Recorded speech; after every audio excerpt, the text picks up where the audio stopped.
Súperom Slovenska v boji o organizáciu šampionátu bolo Chorvátsko, Bratislava. Majstrovstvá Európy futbalistov 21 rokov sa v roku 2025 uskutočnia na Slovensku.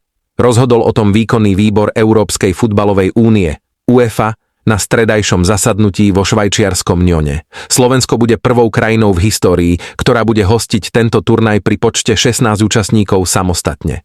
Vychádzajúce hviezdy 16 najlepších európskych reprezentácií budú bojovať o trofej pre víťaza v 8 mestách. Bratislave, Trnave, Dunajskej Strede, Nitre, Trenčíne, Žiline, Košiciach a Prešove. Informoval oficiálny web Slovenského futbalového zväzu SFZ. Organizovanie ME do 21 rokov si stanovil ako jeden z cieľov či snov prezident SFZ Ján Kováčik.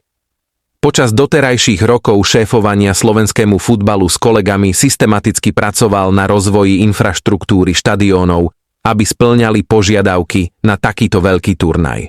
V tunajších podmienkach je to najväčšia akcia, ktorú môže SFZ zorganizovať. Je to najväčšie ocenenie toho, že sme v predchádzajúcich rokoch dokázali vybudovať dostatočnú infraštruktúru, aby sme mohli ako krajina samostatne zorganizovať takýto obrovský turnaj. Je to absolútny strop, my už nikdy nič väčšie nebudeme môcť organizovať.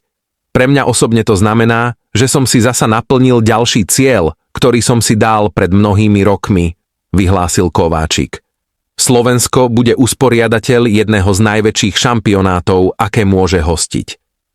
Veľmi sa tešíme, že sme z pohľadu minulosti a turnajov, ktoré sme už organizovali, presvedčili UEFA, že nám dala takú dôveru. Je to však najmä podsta pre kolegov zo zväzu, ktorí dokazovali pri organizácii zápasov svoju vysokú profesionalitu. Touto cestou by som sa chcel poďakovať aj ľuďom, ktorí sa podieľali na vypracovaní našej prihlášky, uviedol generálny sekretár SFZ Peter Palenčík. Priebeh príprav šampionátu bude pod drobnohľadom UEFA. Myslím si, že v blízkej budúcnosti k nám z UEFA zavíta viacero skupín odborníkov a tí zadefinujú konkrétne veci, ktoré musíme zlepšiť na jednotlivých štadiónoch. Určite si s nimi prejdeme všetky hotely a tréningové plochy, ktoré sme navrhli v našej prihláške a následne po vyhodnotení budeme pracovať na čo najlepšej organizácii, dodal Palenčík. Majstrovstvá Európy so 16 účastníkmi sa budú konať tretíkrát. No Slovensko bude premiérovo prvou krajinou v histórii, ktorá bude hostiť takýto veľký turnaj v počte reprezentácií samostatne.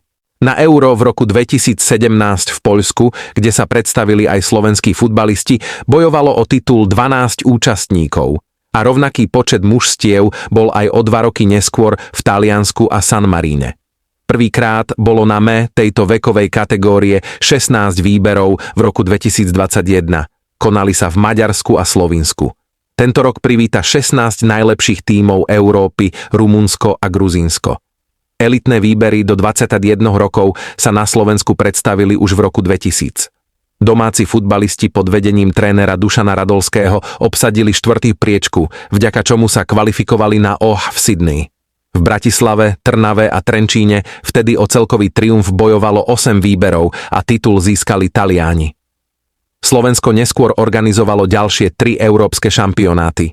V roku 2013 najlepšie výbery do 17 rokov privítali Dubnica nad Váhom, Žilina, Zlaté Moravce a Nitra. Majstrami Európy sa stali hráči Ruska.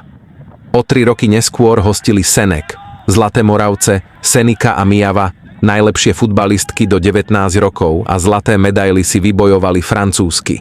Vlani sa v Trnave, Dunajskej Strede, Banskej Bystrici a Žiari nad Hronom konali ME do 19 rokov. Ich víťazom sa stali Angličania.